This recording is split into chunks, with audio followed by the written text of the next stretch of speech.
Hello and welcome back. Sean here, Mountains Garage in the sunny, warm state of Maine today. It's Friday, in the 80s outside and a nice, pleasant 62 inside here in the shop. After Wednesday night's video on Barren clearance, I wasn't sure. I'd kind of hurried through the mains about the readings I was getting. Long story short, because I already shot the long version of this, it was 7 minutes of me explaining every last detail.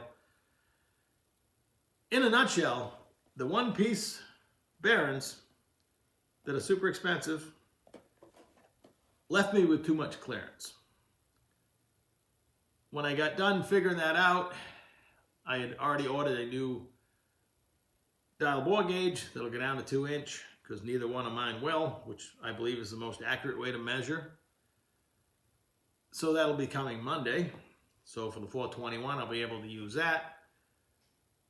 And I had given up on these when my Barren spaces showed up that were intended for the 421. So I used those with a set of King Barrens that I had, brand new, standard. And my clearance across the board was 2,500. So that's perfect. That's good. The only flaw in that plan was one of the King Barrens was slightly scuffed right there in the package from another Barren corner hitting it for however many years it bounced around. So I polished that up with some Scotch-Brite and went ahead and installed it. It's a lower shell, number 3 right in the middle. And my son got off the bus. I've been trying to get him out here to help me a little bit, so he and I put the crankshaft in it, and everything was fine until you tighten up the third main Barren cap, and it would get uncomfortably tight. And you think to yourself, maybe it'll break in. Nah, it's not going to break in. If it doesn't spin right, then it's never going to spin right. Taking it back apart, it's hitting, the shell must be twisted because it hits from here down and from here up on the very edge, and that's it. So, what to do in this case? I had ordered some more Barrens. They won't be here till next week. My buddy Jeff used to work in a machine shop, super handy guy. His engine skills far outweigh mine. He'd already offered me some odd-sized Barrens if I needed to adjust clearance. Well, thanks to him, I have one lower shell delivered here this morning. The funny part of that story is it's a coated Barren, so it's kind of a greenish black. Someday, hundreds of years in the future, when they strip this engine apart, they're going to wonder why that one lower shell in the middle of the engine is dark and the rest aren't, because the rest are shiny. So that's funny. So speaking of wins and losses, was I? I'm not sure I was. When I bought the 377 and acquired the parts for the 421, they're both 4155 bore, and I bought a Wiseco ring installer, the tapered kind. And this is set on my desk in the back for over a couple years. I took it out of the package last night. I was going to start installing some pistons. The package says it's 4155. This says it's 3.661. It's tiny. I'm not even sure, and I haven't looked it up, what takes a piston that small. I hope it's useful for something. If not, it'll be a paperweight on the desk even longer. So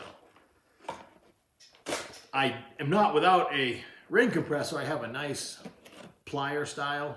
It's got a ring and a pair of pliers that you clamp together. It works slick, probably as well, if not better than this, but nothing I can say. That's all there is to say about that. It just didn't work out this particular time. I love tools, and this one, well, to be determined. Now, assembling the rods and pistons, what I like about this setup, and I'll probably never go back, I've seen several wrist pin installers, for the press fit kind. It's nowadays really easy to have full floating rods that you can assemble yourself. You can set up your own orientation, your valve relief, and there's a narrow and a wide part of the rod. The wide parts have to go together on each crank journal. And if you get it wrong, you can flip it around by yourself. Easily done at home, which is something we all should strive for. It seems like the last, I don't know how many motors I've put together with full floating pins have a version of the spiral lock, if not double spiral locks. And they're great for retaining the pin, their main job. They're somewhat difficult to take in and out. This set of pistons has, I'm not sure you can see them, just simple clips. You squeeze together, put them in the hole, and let go. I like that. Again, just a street motor-ish motor anyway, so that is way easier. Speaking of easy, the ring package that came with, I bought all this stuff from my brother, I've mentioned that, is a sealed power ring set, and it's not file fit. It's a great option. Almost every kit or engine I put together, again, as long as I can remember, I've had to file fit the rings. It takes a couple hours probably, right in the middle of wanting to do fun stuff. You should probably do it ahead of time, but it doesn't always go that way, so you're taking time to file fit the rings and trying to keep everything square. The trick is to only do one side. I learned that the hard way. I used to squeeze the ring into the grinder, but you should try to only do one side and match the angle to the other one. But in this case, I check my gaps, and I don't have to do a thing. They're actually quite large, larger than I would have expected them to be for off-the-shelf stuff. You never know what I'm going to do to this motor, if I'm going to have nitrous or who knows down the road. And if you did, you'd want high 20s, low 30s for a gap. These are 30 on the top, 26 on the second. And that's fine with me, but I'm just surprised it's not in the teens, 18 to 20, right out of the box. But I'm totally okay with that. We're going to run it as is. I got a little assembly line here. I got a rag in the vise, so I orientate my rod, put my clips in, clamp the rod in the vise like this, install the piston rings. As far as where the gaps go, I keep it pretty simple no matter what I'm doing. I put the top ring gap and the oil expander gap right up top. The thin rings on the oil expander, I make a triangle out of it, so you got the main gap and then the two gaps in the retaining rings, support rings. And the second ring gap I put at the bottom, and I mentioned the top ring gap goes at the top. I flip it upside, take it out of the vise, flip it upside down, put the bearing shells in it, put some assembly lube on the bearing.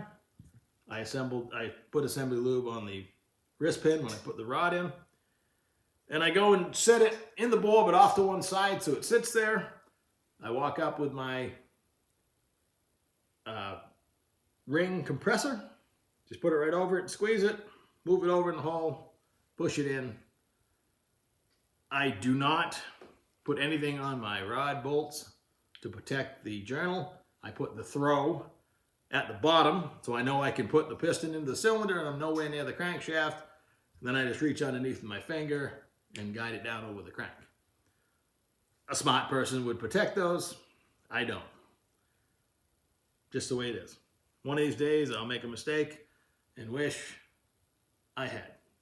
That hasn't happened yet. Hope it stays that way. And then I used to roll the entire engine over back before I had a hand crank. Picture this, I had a big block on an old engine crane, and I haven't got the head lube, so it rotated really hard. I'd rotate the whole thing over and put the rod cap on.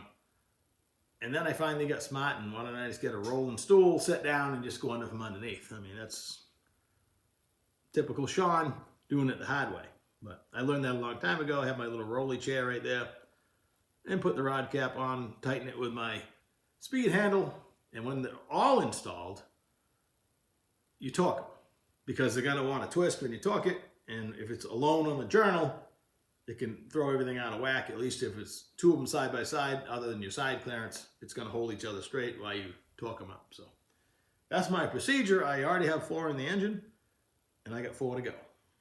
And just like that, the short block is all assembled, and I gently roll it around so each set of rods is up where I can access it, and torque the bolts in a couple steps. Like for instance, the mains, the spec was 70 foot-pounds, so I went 30, 50, 70, and I just like to be smooth and hear it click. I'm not a double clicker. I don't jerk the wrench. I just pull it as smooth as I can after putting lube on all the bolts. That's an interesting subject, but these scat rods call for the ARP Moly lube. The main bolts, I just put engine oil on. But pretty much everything that has a torque spec has to be lubed. Otherwise, you're just fighting friction. So instead of stretching the bolt, it's a whole other subject. But the only torque wrench I've ever owned happens to be a snap-on. I back it off to 0 every time. It'll probably last 2 lifetimes. I've had it checked for accuracy 2 other times in the past, and I don't have access to that service anymore, so it's going to ride with me till the end. It's never let me down. I love good tools. Next, I need to wipe off all this excess oil, clean up the camshaft and install that, and then probably halt, because I'm going to work on the 421 to try to get it to the same stage. There's been a few previous videos where I've mentioned I've called the manufacturer of whatever item I was having a question on and asked them a few simple questions. It never occurred to me to call and ask Clevite when I'm measuring and I'm coming out with more clearance than I thought was normal. My brother happened to mention in an email, why not ask him why I'm getting, 4 thousandths clearance on these conversion bearings, the thick bearings. So I called the Clevite. Actually, it's Moly Clevite, and I got the wrong guy the first time, but he gave me the correct number I should be calling. And a nice gentleman picked up the phone, didn't laugh at me or tell me didn't know what I was doing. He asked for the part number, looked it up, and he says, you're not going to believe it, but the high-end spec, the loose spec on these conversion bearings is 4.5 thousandths and 4 to 5 thousandths on the thrust. He couldn't tell me why. He was reading the footnotes in whatever catalog they have or however they keep their information. I suggested it would be nice to put the information in the box so, in the future, I'm sure other people have gotten to the same point and thought that was too much clearance. But for whatever reason, 4 or 4.5 thousandths on the loose side of these bearings is acceptable. So I thought about it, and I had bought the only set of comp cams bearing spaces, the ones I put in the 377, and the second set I ordered was on back order. So I canceled them, and I'm going to put these in the 421. Why not? I've already measured the crank. I've already measured the housing bore on the block. I've already measured the crank. It's the same as the crank I just put in the 377 dimension-wise. So I'm not even going to measure now. I've done all my measuring. I can put these right in. As I'm saying that, I realize I did order a new dial bore gauge that'll be here Monday. Maybe if I haven't put the crank in by then, I'll still try it out on that. So I guess I'm rambling again. I hope you got something out of this video. I know I did. You have to measure, have to believe eventually what you're measuring and make adjustments on the fly. In this case, I should have stopped and asked a question. It would have saved me quite a bit of work. But in the end, I learned from the whole thing, and that's probably worth more than at least what that set of bearings cost. So it's early Saturday morning. Now, I hope you have a great weekend. I'll talk to you soon.